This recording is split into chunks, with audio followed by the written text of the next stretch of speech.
Assalamualaikum warahmatullahi wabarakatuh. Welcome back my YouTube channel Poppy Amalia. Bahwa pada penasaran mengenai debat waktu lalu ya. Saya ngitungnya waktu lalu karena saya ngambil tag-nya habis tadi malam nih, saya shootnya nih di siang hari nih.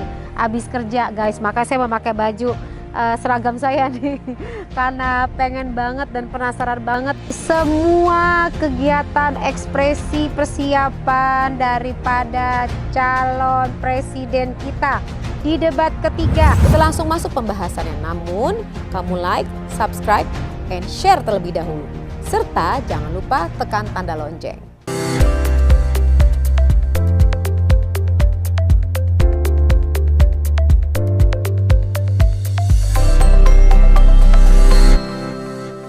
Kita lihat dulu dari paslon 1 ya. Paslon 1 itu sebelum berangkat dari debat itu, beliau itu salam-salaman nih guys sama tetangganya. Tuh kamu lihat kan, ya kan, seru kan. Katanya beliau hanya di kampung aja yang bisa begini.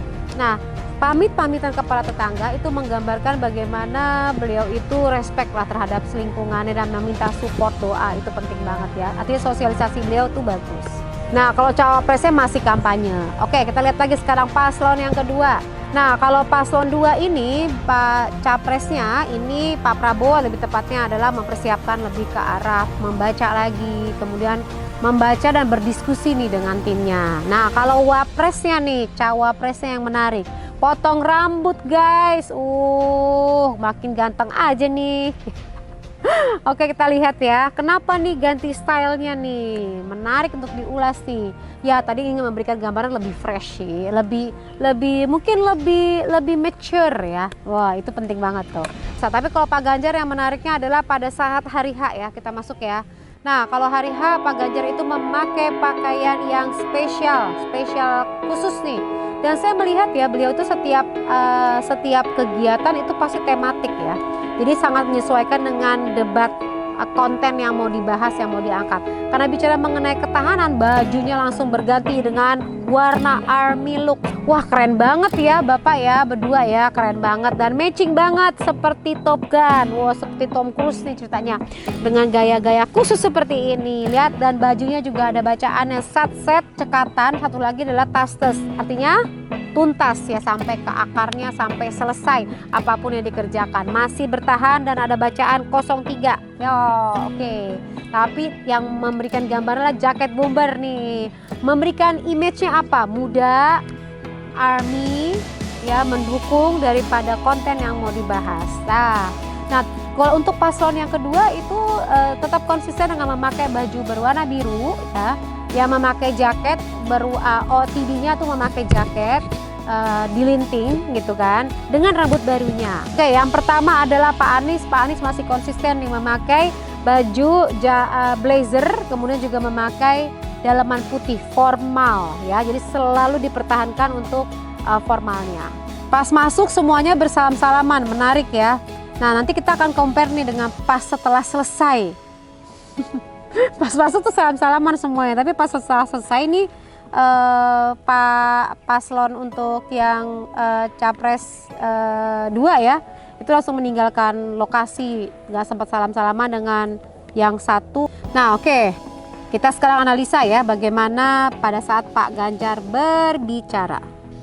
Pak Ganjar pada saat opening dan berbicara itu berkali-kali melihat data. Itu menggambarkan bahwa beliau tuh khawatir sekali kalau data yang disampaikan itu tidak akurasi ya. Jadi artinya selalu memegang catatan-catatan data tersebut, melihat lagi, bicara lagi, melihat lagi. Jadi pegangannya sama catatan kecilnya beliau itu.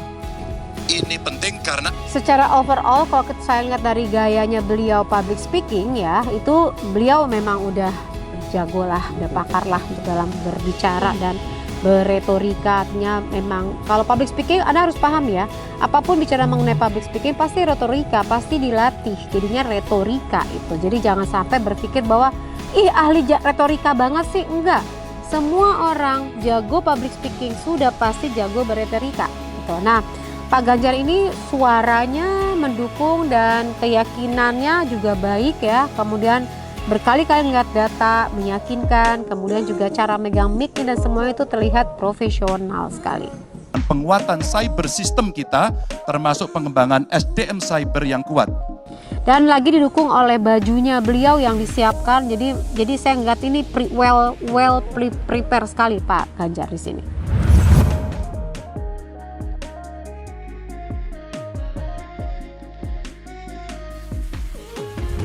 Diplomati kita, para diaspora kita menjadi fenomena dunia, hadir mewarnai kancah internasional.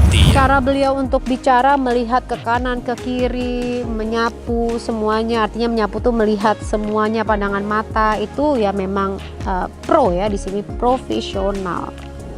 Nah, beliau itu kalau bicara pada saat hal tersebut merupakan hal yang penting, itu akan menggambarkan dengan penekanan di tangan kanannya. Kekuatan Indonesia, kekuatan budaya global, semua itu diperlihatkan dari tangan beliau ya di sebelah kanan ini. Kombinasi dengan senyum sesekali ini yang tadi saya bilang profesional banget sih. Kita ingin Dan tenang ya suaranya. Kalau kita lihat dari Pak Ganjar itu kan lebih semangat dan lebih berapi-api ya. Kalau Pak Anies ini lebih tenang dan lebih dalam setiap kalimatnya. Itu kalimat-kalimat yang disampaikan tuh lebih dalam. Lebih dalam tuh artinya wibawa ya. Kalau Pak Ganjar itu pembawaannya lebih ke arah awareness gitu loh. Kalau beliau tuh lebih dalam, lebih bukan aware ya, lebih perhatian, fokus, dan ingin banget untuk ini menjadi perhatian buat semua orang gitu loh. Pembahasan beliau. Intonasinya juga berat. Nah, nadanya Pak Ganjar dengan Pak Anies ini dua-duanya memiliki suara yang mendukung banget sebagai seorang pembicara ya, berat gitu loh. Kemudian menguasai panggung yang baik, senyumnya dan semuanya juga well done. Tercantum sangat tegas bahwa tujuan nasional kita yang pertama adalah melindungi segenap bangsa Indonesia dan seluruh tumpah darah Indonesia. Salam sejahtera kita sekalian. Nah, pada saat Shalom, opening Om saya juga Swastiastu. ngelihat bahwa Pak Prabowo tuh lebih kalem ya. Beliau tuh selalu seperti itu polanya. Jadi kalem, tenang gitu loh pada saat di awal. Karena memang nggak langsung semangat gitu ya Pak Prabowo dengan intonasi yang bisa diatur, meyakinkan, melihat sekeliling. Ya tiga-tiganya saya secara overall ini pakar. Jadi keren. Nah, di 56.07 pada saat menjelaskan sebuah informasi pemberitaan, di situ sempat Pak Anies itu mengklarifikasi sebuah data ya. Sebelum saya menjawab pertanyaan itu, saya mengklarifikasi tadi data yang meleset. Maaf Pak Prabowo, angkanya terlalu kecil. Bukan 320 hektar, tapi 340.000 hektar. Permohonan maaf yang disampaikan oleh beliau itu tentu diklarifikasi. Kemudian Itu pun salah. melanjutkan. Nah, ditambah lagi dengan statement langsung detik itu juga oleh Pak Prabowo, detik itu langsung direct ya. Itu pun juga salah kata Pak Prabowo. Itu pun salah. Atas apa yang perlu saya sampaikan? Mas Anies, Pak Prabowo, jangan Salah. Atas apa yang Nah, pada saat dibilangi diintervensi langsung seperti itu, Pak Anies diem dan melihat, memperhatikan. Nah, Pak Anies langsung tetap melanjutkannya, artinya tidak terpecah konsentrasinya, tapi memberikan spasi dulu baru melanjutkan untuk bicara. ya kita harus beretik dengan benar, ya jujur.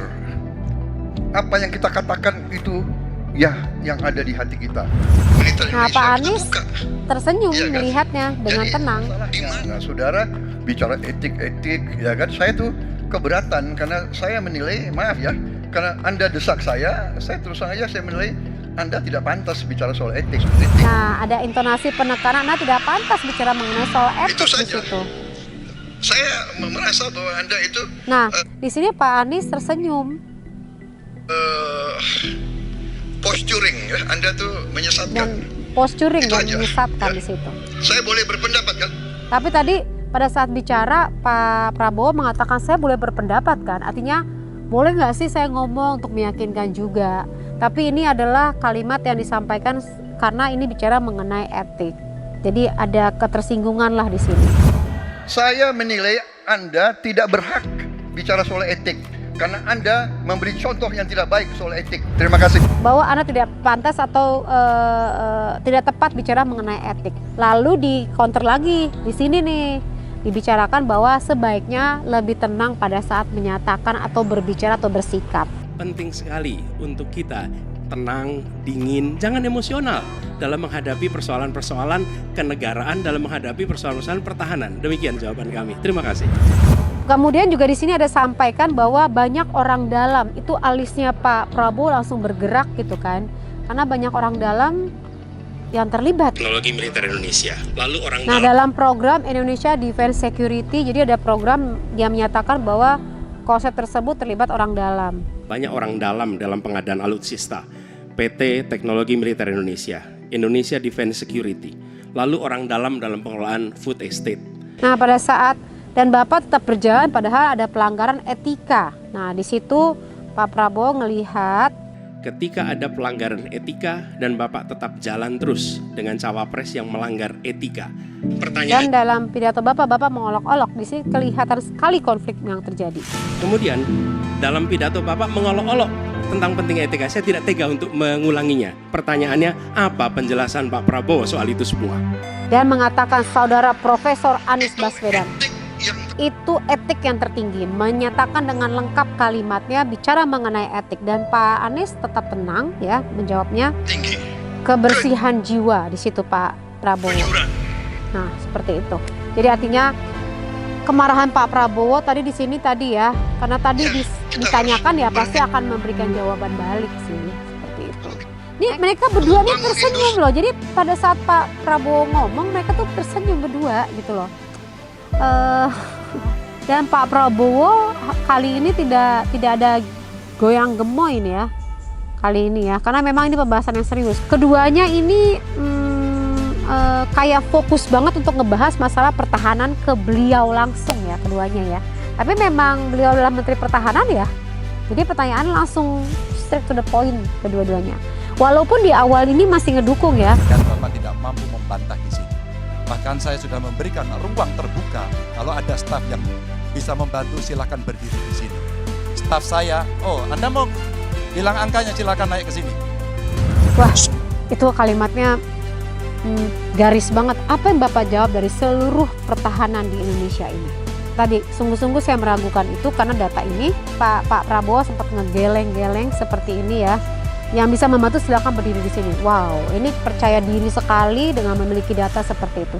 Jadi gambarannya di sini secara overall ya, tadinya awalnya mereka itu baik-baik aja karena di akhirnya Anda lihat ya pas di akhir Pak Prabowo langsung pergi, mereka berdua salaman. Ini sepertinya memang kedua-duanya nih dari paslon 1 dengan paslon 3 ini kayaknya benar-benar fokus banget untuk pertahanan. Dan di sini Pak Prabowo karena memang sebagai Menteri Pertahanan itu yang ditanyakan lebih banyak.